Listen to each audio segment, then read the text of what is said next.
할렐루야. 예, 우리 설날 잘 보내고 오셨으리라고 믿습니다. 우리가 새해 인사는 이미 1월 1일 날 했지만 우리나라는 새해 인사를 2번 하게 되는 것 같아요. 그래서 한번 옆에 인사하십시다. 새해 복 많이 받으세요. 예, 좋은 은혜의 삶을 올해 한 해도 살아가게 하시리라고 믿습니다.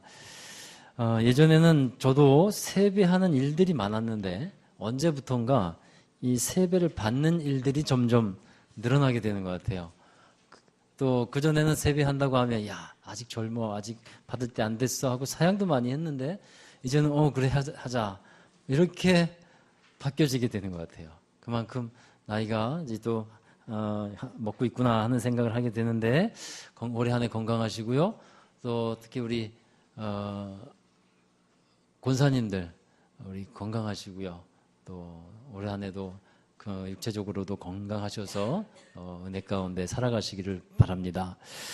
자, 여러분 오늘부터는 저희가 이제 또 2달간에 걸쳐서 누가복음의 말씀을 여러분과 함께 나누면서 은혜를 받으려고 합니다. 모든 말씀이 그렇습니다만 성경의 핵심은 뭐겠습니까? 성경 말씀의 핵심은 예수 그리스도이거든요. 그런데 성경에 몇 개의 복음서가 있습니까? 신약 성경에 4개의 복음서가 있죠. 이 특히나 4개의 복음서의 핵심은 예수 그리스도예요. 모든 성경이 다 그렇습니다만 특별히 또 이 복음서가 핵심이 예수 그리스도라고 할 수 있는데 예수님은 누구신가? 또 예수님은 어떤 일을 하셨는가? 이것에 대해서 귀한 내용과 또 깨달음을 주는 성경이 바로 복음서입니다. 근데 왜 복음서가 하나가 아니고 4개일까? 하나면 안 될까? 이것에 대해서 많은 사람들이 질문을 해왔는데 교회 역사 중에 초대 교부라고 하는 이레니우스라고 하는 교부가 있어요. 이 교부가 이런 얘기를 했어요. 우리에게 동서남북이 있듯이 복음서도 4개가 있어서 좀 더 다른 시각과 관점에서 우리 주님을 바라보게 한다는 거예요.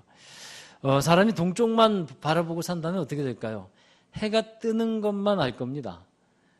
그런데 해가 지는 것을 그럼 알 수 없어요. 서쪽을 볼 수 없다면 그것처럼 우리가 성경을 볼 때도 여러 각도에서 또 바라볼 필요가 있어요. 익숙한 방향에서만 성경을 보게 되면 그게 그냥 고정이 되어버립니다. 다양한 관점을 갖고서 볼 수 있다면 훨씬 더 이해의 폭이 넓어지게 되는 거죠. 우리 사람을 대하거나 어떤 일을 대할 때도 마찬가지인 것 같습니다. 어떤 사람 또 일을 생각하면서 배려심이 있고 또 이해력이 많아진다는 것은 뭐겠습니까? 그 사람의 관점을 이해하고 받아들인다는 거예요. 자, 그런 관점은 참 넓은 폭을 갖게 하는데 특별히 누가복음에서 이 복음이 지향하고 있는 방향성이 있습니다. 이 2가지를 먼저 기억하시면 이 누가복음 전체를 이해하는데 도움이 많이 될 거예요. 첫 번째 방향성은 뭐냐면 낮은 곳으로 향하고 있어요. 그리고 2번째 방향성은 밖으로 향하고 있어요. 여러분 예수님이 태어난 장소가 어디입니까? 베들레헴의 마구간이죠. 처음 들어보세요? 예? 표정들이 마구간에서 있는 에이스 베드 위에 예수님이 놓이셨죠. 너희들 진짜 그런 줄 아네. 어디예요? 마구간에 어디요? 말구유에 누이셨죠. 자, 여러분 이 사실이 어디에 기록이 되어 있습니까? 복음서 중에 마태, 마가, 누가, 요한 중에 예수님께서 마구간에 태어나셨다. 그리고 구유에 누이셨다. 이게 어디에 기록이 되어 있어요? 누가복음이요. 어디에 있습니까? 누가복음에 있죠. 누가복음. 그러니까 하나님이 인자의 모습으로 이 세상에 오셔서 낮아지셨고 말구유에 또 누이셨다는 거 더 낮아지셨다는 거예요. 그것을 누가복음에서 말씀하고 있고 또 누가복음을 여러분 쭉 읽어보시면 거기에 가난한 자 또 비천한 사람들을 돌보시는 예수님의 사역을 다른 복음서보다 더 많이 우리 설명하고 있어요.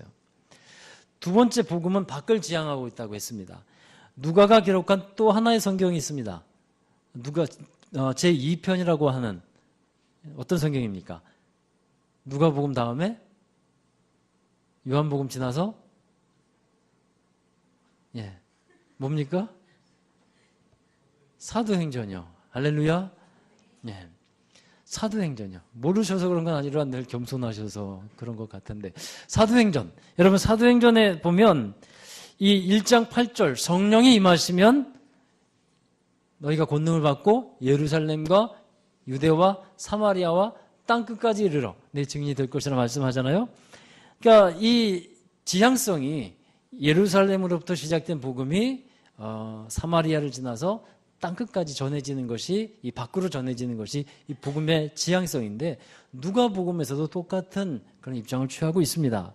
그래서 이방인들에게까지 복음이 전해지기 위해서는 사마리아에도 복음이 전해져야 되는데 선한 사마리아인의 비유 잘 아시잖아요. 선한 사마리아인의 비유가 어디에 나올까요? 아주 답은 뻔하지 않아요? 어디에 나옵니까? 복음서 중에? 누가복음에 나오겠죠? 이거는 몰라도 대답할 수 있을 것 같아요. 선한 사마리아인의 비유는 마태, 마가, 요한 여기 나오지 않습니다. 오직 누가복음에만 나옵니다. 자, 이처럼 누가복음에 나타난 복음은요, 낮은 곳을 향하고 있고 또 밖을 향하고 있다는 거예요. 우리가 이런 이해를 가지고 성경을 보면 많은 복음의 이렇게 흐름에 도움이 될 겁니다. 또 누가복음에서는요, 예수님의 증인, 복음의 증인을 강조하고 있어요. 누가복음 마지막 24장에 보면 예수의 이름으로 죄사함을 얻는 회개가 예루살렘으로부터 시작해서 모든 족속에게 전파되어야 할 것인데 너희는 이 모든 일의 증인이라. 너희는 이 모든 일의 증인이라. 이렇게 말씀하고 이 누가복음이 거의 끝이 납니다. 이 말씀은 예수님이 부활하신 후에 제자들에게 하신 말씀인데 또 우리에게 주시는 말씀이기 때문에 너희는 이 모든 일의 증인이라. 우리 보고도 예수 그리스도의 증인, 부활의 증인, 복음의 증인이 되어 살라고 하는 말씀인 것입니다. 할렐루야. 자, 여러분 사도행전 1장 8절의 말씀 한번 다시 볼까요? 함께 읽어보시죠. 오직 성령이 너희에게 임하시면 너희가 권능을 받고 예루살렘과 온 유대와 사마리아와 땅끝까지 이르러 내 증인이 되리라 하시니라. 아멘. 성령이 임하게 되는 최종 목적이 뭡니까? 이 말씀에 보면 증인이 되는 거예요. 성령이 임해서 성령을 받고 증인이 되어서 증인된 삶을 살아가라고 하는 겁니다. 이것은 너무나도 분명한 그 목적이 된다는 겁니다. 성경에 보면 수많은 증인들이 있습니다. 대표적인 증인들 보면 제자들이 예수님의 증인이 되겠죠. 또 사도 바울도 증인입니다. 또한 사도 바울과 함께 다니면서 복음을 전했던 사도 바울의 제자들도 증인이고 또 오늘 누가복음의 저자인 누가도 증인이에요. 또 예수님을 만나서 치유되고 회복의 일을 경험한 사람들, 니고데모라든가 또 수많은 이름 모를 그 병자들 다 증인인 겁니다. 그들은 증인이에요. 예수님을 믿음으로써 은혜를 받은 사람들이 있는데 그 사람들도 증인이에요. 그러면 저와 여러분은 어떻게 됩니까? 저와 여러분도 증인이 될 수 있겠습니까? 아멘. 저와 여러분도 증인이 될 수 있을 뿐더러 증인이 되어야만 하는 것입니다. 우리가 당시의 사람들처럼 예수님을 육신적으로 만나지 못했어요. 저도 예수님을 직접 뵈지는 못했어요. 이렇게 만져보고 그랬으면 좋겠는데 한 번은 그런 기도도 한 적이 있는데 좀 나타나셔서 만져보고 싶습니다. 근데 안 들어주시더라고요. 그런 거는. 아마 대부분이 아니라 그렇게는 만나주시지 않아요. 다메섹 도상에서 부활하신 예수님을 직접 만난 바울과 같이는 않을 것일 수도 있습니다. 그러나 우리에게는요, 주의 말씀대로 성령이 너희에게 임하시면 증인이 된다. 우리에게는 누가 계십니까? 성령께서 계십니다. 우리 믿는 사람들에게 성령을 주셨어요. 그 성령이 우리 안에 함께 하십니다.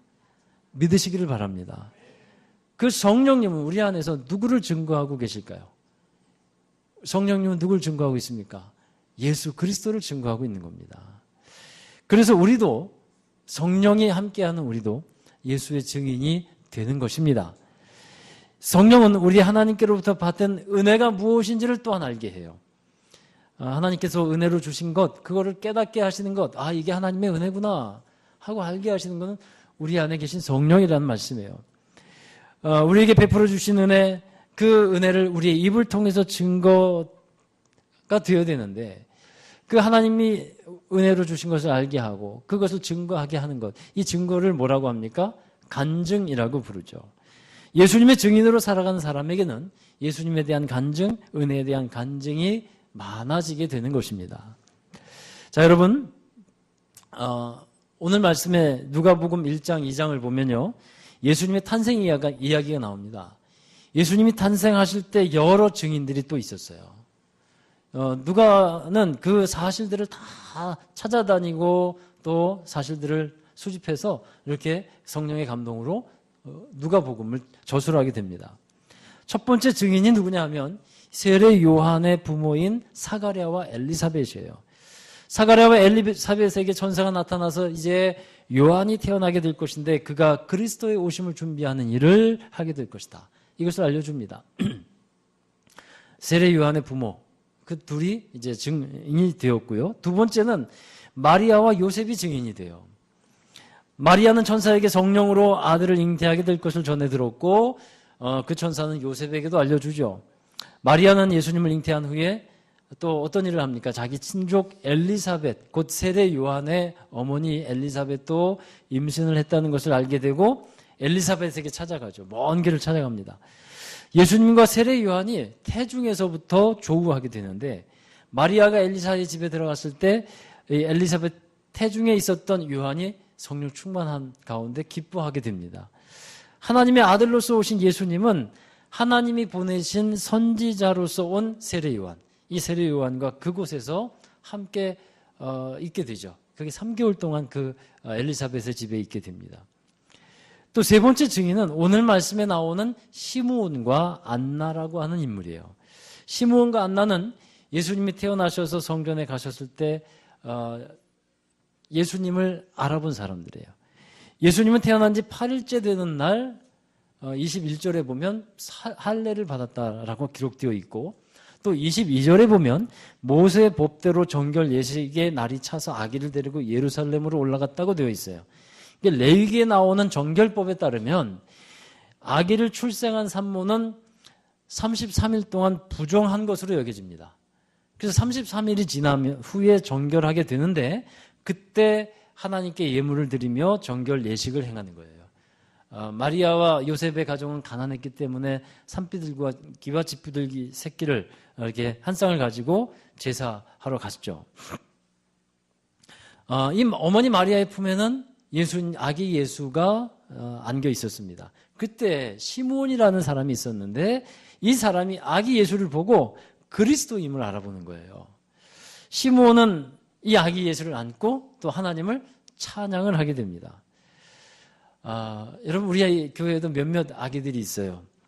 아기들이 있다는 것 교회에 정말 큰 축복입니다.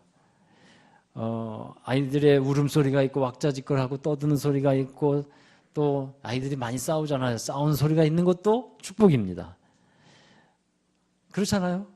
싸우는 것도 축복이에요. 아이들이요. 그 아이들이 있다는 것 자체가 우리에겐 축복이에요. 우리나라의 저출산율이 큰 문제인데 아이들을 많이 낳은 우리 교회 성도들 할렐루야 얼마나 큰 일을 하는 것인지 모릅니다.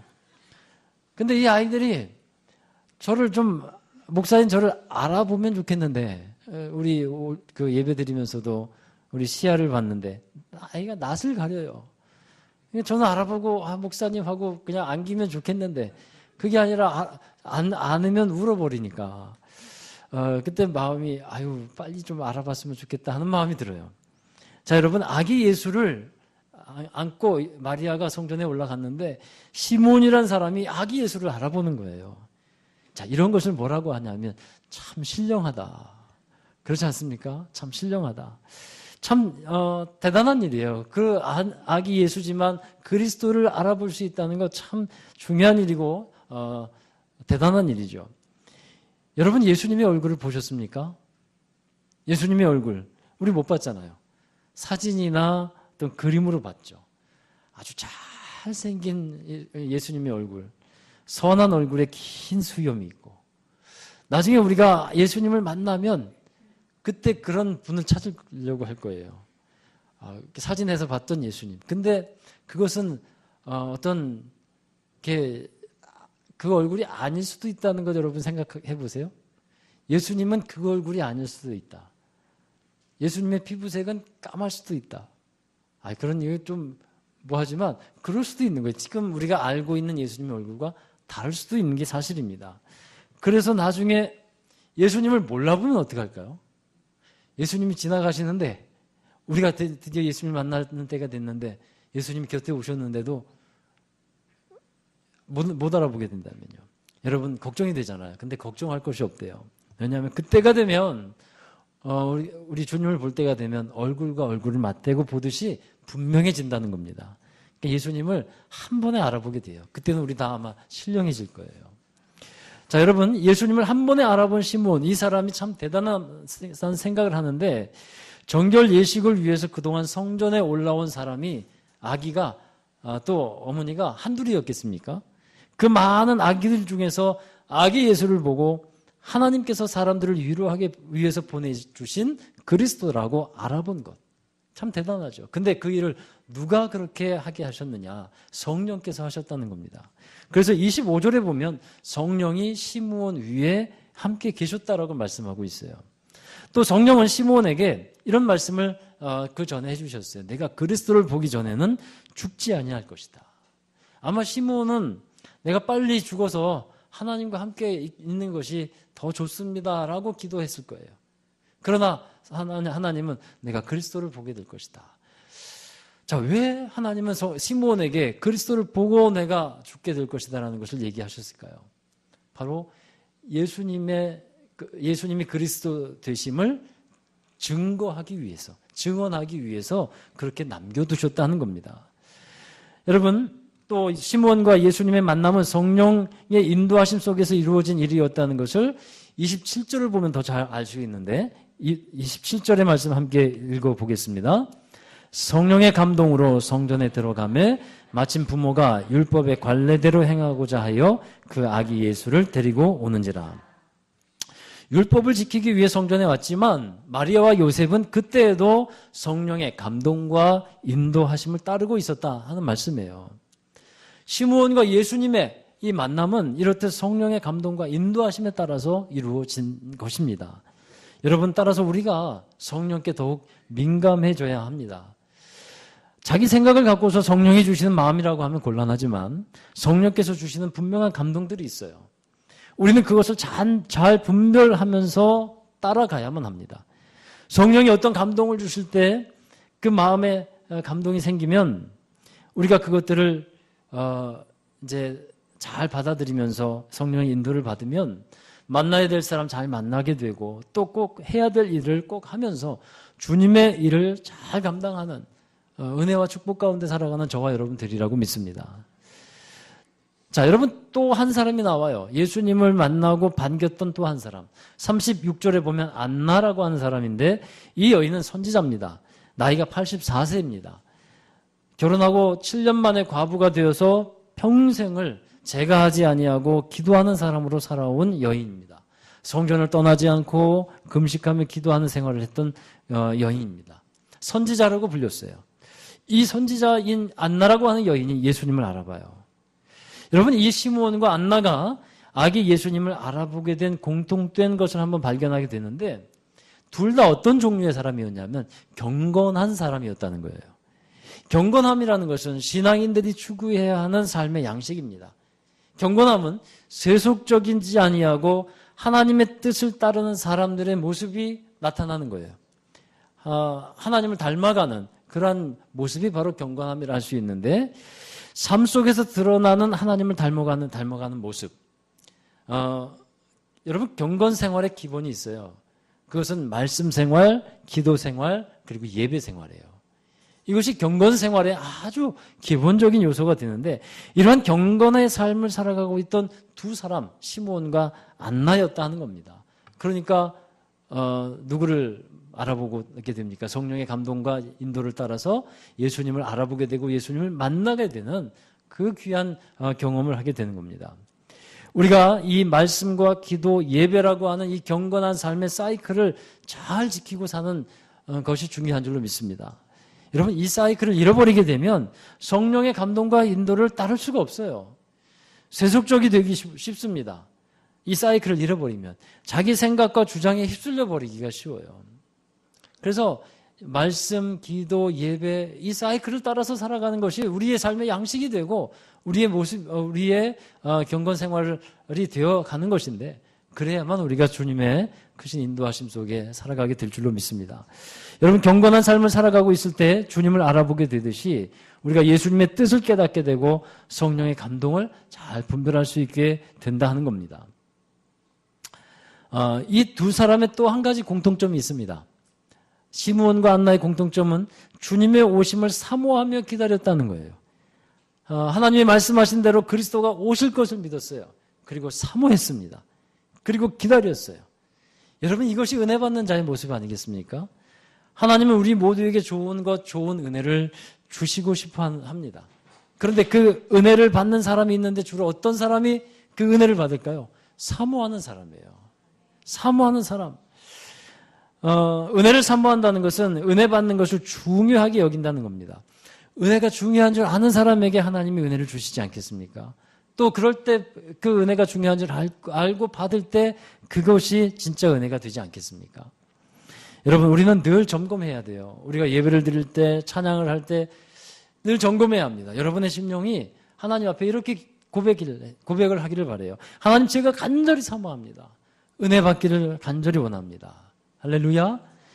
이러한 기도를 여러분 들으시면서 찬양하시고 예배 드리시기를 주의 이름으로 축원합니다. 사모하는 심령에게 하나님이 만족함을 주시리라 믿습니다. 그러면 왜 성령께서는 이 두 사람이 아기 예수를 만날 수 있게 하셨을까요? 이 목적은 증인되게 하시기 위함인 거예요. 예수님이 이 땅에 오신 것은 성경에 예언되어 있는 대로 말씀에 약속되어 있는 그대로 오신 것을 보여주는 것인데, 그래서 이 두 사람은 예수님의 오심을 이렇게 증거하고 있어요. 먼저 시므온이 아기 예수를 본 후에 하게 된 고백과 찬양을 보십시오. 누가복음 20장 30절부터 32절 함께 읽어봅니다. 내 눈이 주의 구원을 보았사오니 이는 만민 앞에 예비하신 것이요 이방을 비추는 빛이요 주의 백성 이스라엘의 영광이이다. 아멘. 시므온은 예수님을 이방을 비추는 빛이고 이스라엘의 영광이라고 찬양하고 있죠. 예수님의 사역이 이스라엘에만 국한되지 않고 모든 민족에게 전파될 것을 또한 알려주고 있습니다. 또한 안나 선지자가 예수님을 만나고 나서 난 후의 반응은 이러해요. 자, 누가복음 2장 38절 함께 읽어보시죠. 마침 이때에 나와서 하나님께 감사하고 예루살렘의 속량을 바라는 모든 사람에게 그에 대하여 말하니라. 예루살렘의 속량이라는 것은 죄사함으로 인해서 이루어지는 구원을 말하는데, 바로 많은 사람들에게, 그 사모함을 갖고 있는 사람들에게 안나가 가가지고 예수 그리스도가 오셨다, 그리스도가 오셨다, 이것을 사람들에게 증거하고 있다는 거예요. 여러분, 결국 이 시므온과 안나는 이 증언을 위해서, 이 증거를 위해서 이때에 준비되었던 사람입니다. 예수님은 이스라엘뿐 아니라 모든 사람들을 구원하는 구원자로서 오셨다라고 하는 것을 이 두 사람은 증거하고 있고, 또 성경의 여러 인물들이 이렇게 증거하고 있습니다. 사랑하는 여러분, 오늘 말씀을 통해서 저와 여러분이 어떤 삶을 살아야 할까 더욱 분명해지는 시간이 되기를 바랍니다. 한번 따라 하실까요? 예수의 증인된 삶을 살자. 주님을 믿고 만나는 것은요, 증인된 삶으로 이어지는 것을 말하고 있어요. 시므온이 예수님을 만났어요. 안나가 예수님을 만났습니다. 다 증인된 삶으로 이어지게 되는 것입니다. 그러면 예수의 증인은 어떤 삶을 살아간다고, 어떤 사람이라고 말할 수 있을까요? 먼저 그 사람은 자기 안에 구원의 확신과 믿음이 있어야 합니다. 내가 예수 그리스도의 피로 구원을 받았고 그로 인해서 나는 하나님의 자녀가 되었다라고 하는 확신이 있어야만 증거자가 될 수 있는 거잖아요. 이 확신이 없는데 내가 어떻게 자랑하고 어떻게 주님을 내세울 수 있겠습니까? 여러분, 나는 구원받은 하나님의 자녀다. 예수 그리스도는 나의 구원자가 되신다. 이 믿음을 여러분 확실히 하는 여러분 되기 바랍니다. 우리는 다른 것의 증인이 아닌 예수 그리스도의 증인이에요. 할렐루야. 구원받은 자로서의 증인이라 하는 것입니다. 자, 그리고 나서 두 번째로는 증인은 간증이 있는 삶을 살아가는 것입니다. 성경에는 수많은 예수 그리스도의 증인들이 나옵니다. 쓰임받는 사람들이 한 사람 모두 예외 없이 모두가 다 하나님을 증거하고 예수님을 증거하는 사람들이었어요. 여러분, 하나님께서 여러분에게 행해 주신 많은 일들이 있지 않습니까? 인생의 고비마다 하나님께서 인도해 주셨고 도와주셨던 일이 있습니다. 하나님으로부터 치유받고 회복되었던 많은 일들이 있습니다. 그 모든 것들이 우리에게는 무엇이 됩니까? 간증이 되는 것인 줄로 믿습니다. 간증이 되어야 합니다. 간증하면 어떤 큰 일을 또한 생각하는 경향이 있는데 그러한 편견도 우리는 바꿔야 합니다. 우리의 삶 속에서 일어나고 있는 모든 일상 속에서 하나님의 일하심과 은혜를 경험할 수 있어야 돼요. 또 그것이 우리의 입을 통해 고백이 되어야 합니다. 아이를 키우면서 일어나는 일들, 사업과 어떤 일을 하면서 일어나는 일들, 그 속에서 하나님의 손길을 발견해 가는 것입니다. 그것이 더 멋진 간증이 되고요. 증인된 삶을 더 성실하게 살아갈 수 있게 하는 것입니다. 여러분, 그리고 그것을 여러분의 입으로 말할 수 있어야 한다는 거예요. 사람들 앞에서 하나님과 하나님이 하신 일을 드러내고 고백하며 주님을 자랑하는 것. 이것이 증인된 사람들의 말이 되어야 합니다. 자신이 예수님을 믿어서 구원받은 것에 대한 분명한 의식과 확신이 있다면 그것을 고백하고 또 하나님께서 행하신 일을 증거하시기 바랍니다. 세 번째로 예수의 증인은요, 자신의 삶으로 증거하는 삶을 살아갑니다. 우리의 삶을 통해서 주님의 향기가 발산되고 은혜 받은 자의 삶을 살아가는 것이 곧 주님을 증거하는 자의 삶이라 하는 겁니다.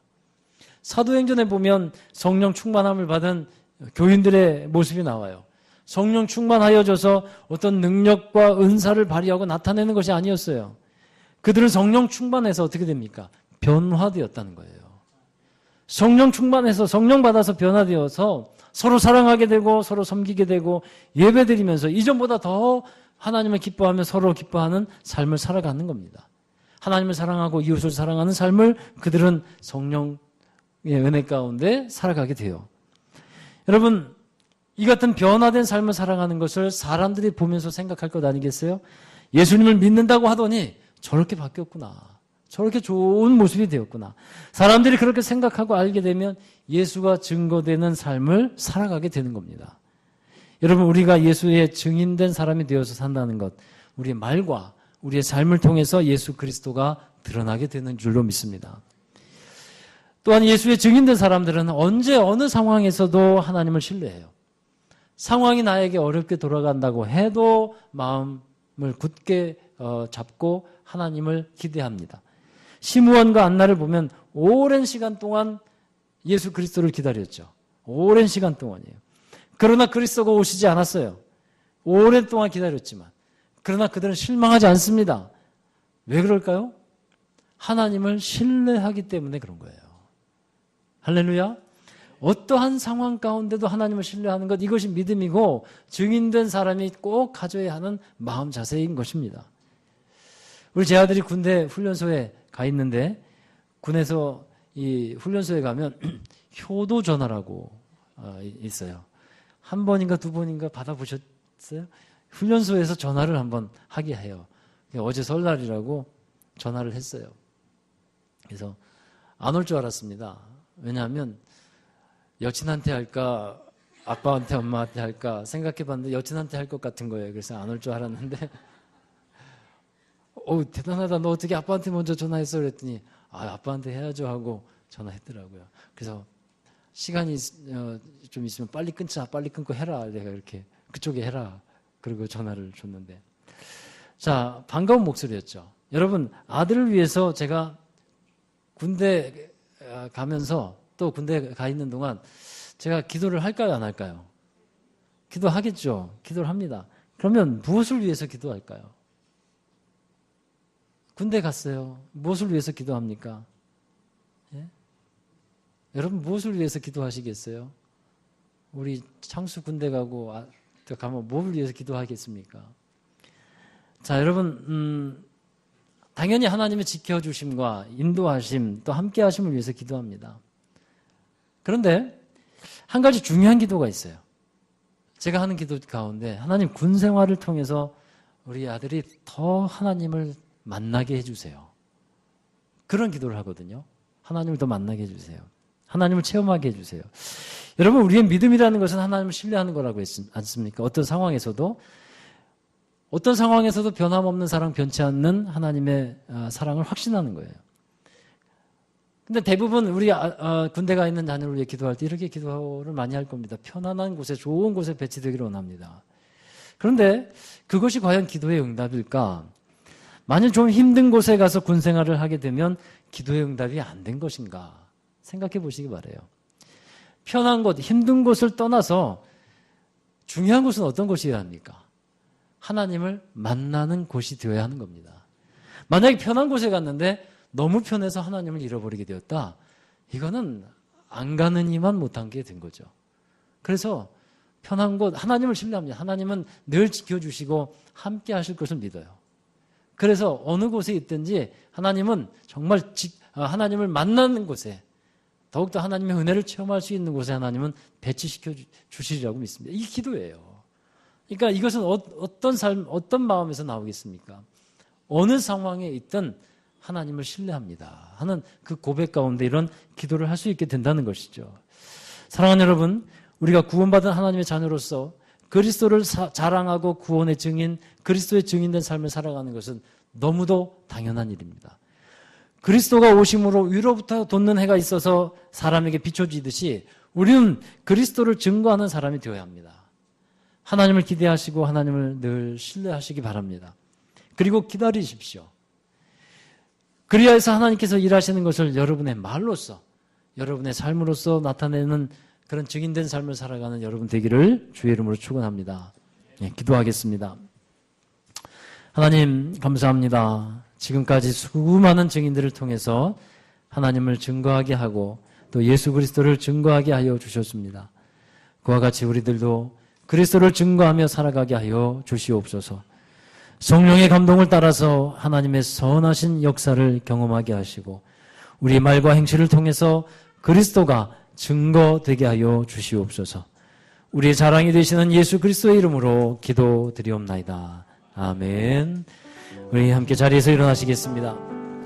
오 나의 자비로운 주여, 우리 함께 찬양하면서 주님의 함께 하심, 또 성령의 인도하심, 그리고 증인된 삶을 살아가는 저와 여러분 되기를 바랍니다.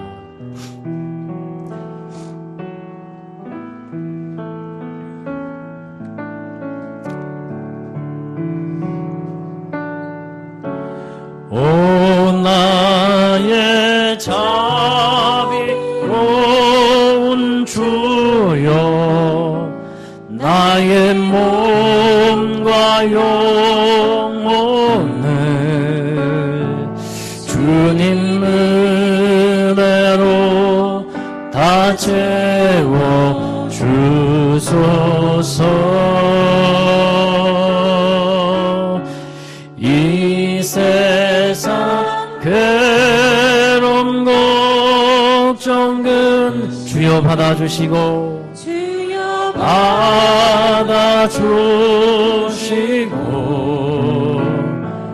험한 세상에서 인도하소서. 예수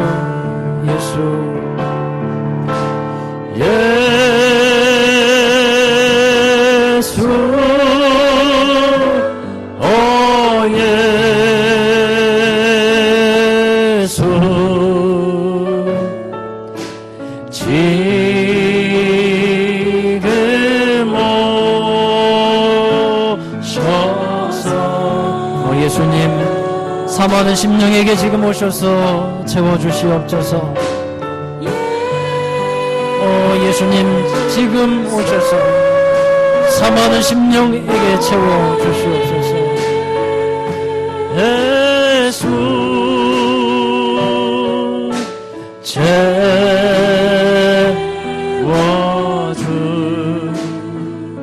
채워주소서.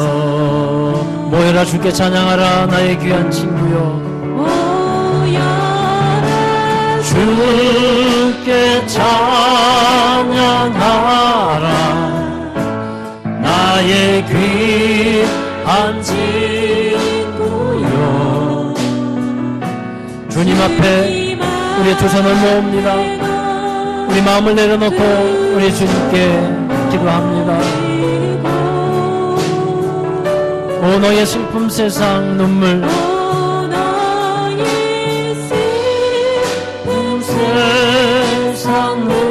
너의 쌓인 모든 아픔을 십자가 앞에 모두 내려놓습니다. 오 주님, 십자가 앞에도 모두 버리고. 아멘. 예수님 우리에게 충만하게 임하여 주옵소서.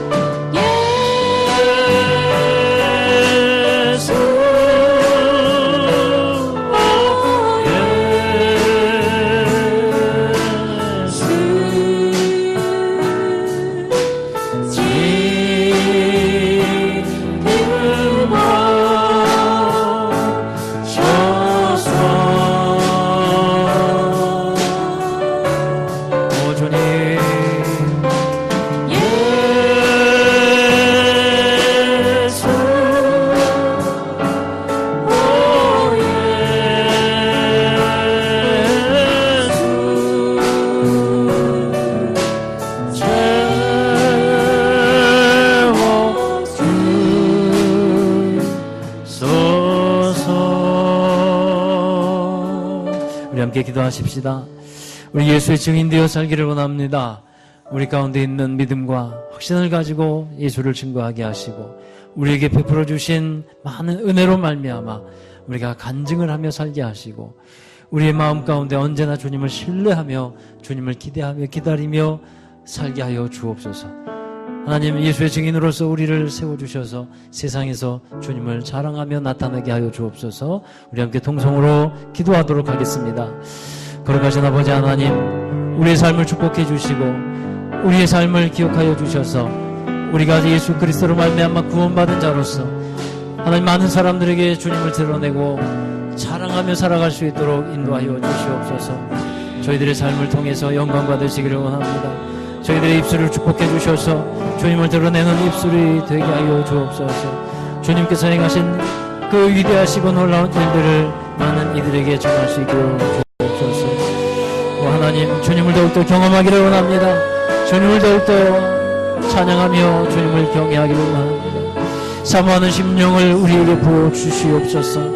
하나님을 사모하고 주님을 사모하며 주님을 경외하며 경건한 삶을 살아갈 때 주님께서 만나주시고 찾아주셨습니다. 또한 주님을 알아보게 되었습니다. 하나님, 우리에게 더욱더 좋은 영적 분별력을 주시고 주님을 위해서 살아가고 나아가는 귀한 삶을 허락해 주시옵소서. 우리의 삶을 통해서 성령 충만한 증거가 드러나게 하시고 예수 그리스도의 증인되어 살게 하여 주시옵소서. 주님, 오늘도 우리와 함께 하신 하나님, 우리를 인도하여 주시고 늘 주님의 감동과 인도함을 잘 받고 따라가게 하여 주시옵소서. 아멘. 우리의 생명 되신 주님, 그 생명이 우리 가운데 있음을 감사드립니다. 그 생명을 드러내고 자랑하는 저희들 되게 하여 주옵소서. 예수 그리스도의 증인으로 우리를 부르시고 그렇게 살게 하여 주시는 하나님, 정말 우리가 세상 속에서 만나는 이들과 여러 가지 일들 속에 주님의 이름이 높여지기를 원하고 예수의 우리에게 행하신 그 놀라운 일들을 간증하며 살아가는 증인이 되게 하여 주옵소서.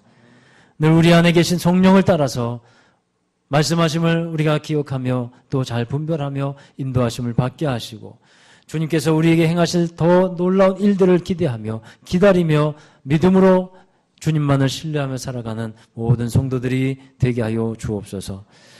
하나님, 정말 우리에게 복음으로 말미암아 새로운 길을 열어주신 주님을 찬양합니다. 그 복음의 증인되어 살아갈 때 주님의 능력이 나타나게 하여 주옵소서. 저들의 삶에 또 새롭게 시작되어지는 한 주간 속에서 또 여러 가지 일들 속에서 주님께서 함께 하시고 지키시고 도우시고 채우셔서 주님의 놀라운 영광이 드러나게 하시고 주님의 도우심으로 더 풍성케 하여 주시며 주님의 기쁨이 되는 복된 삶을 살아가는 모든 우리 성도요 가정이요 자녀들 되도록 축복해 주옵소서. 이제는 우리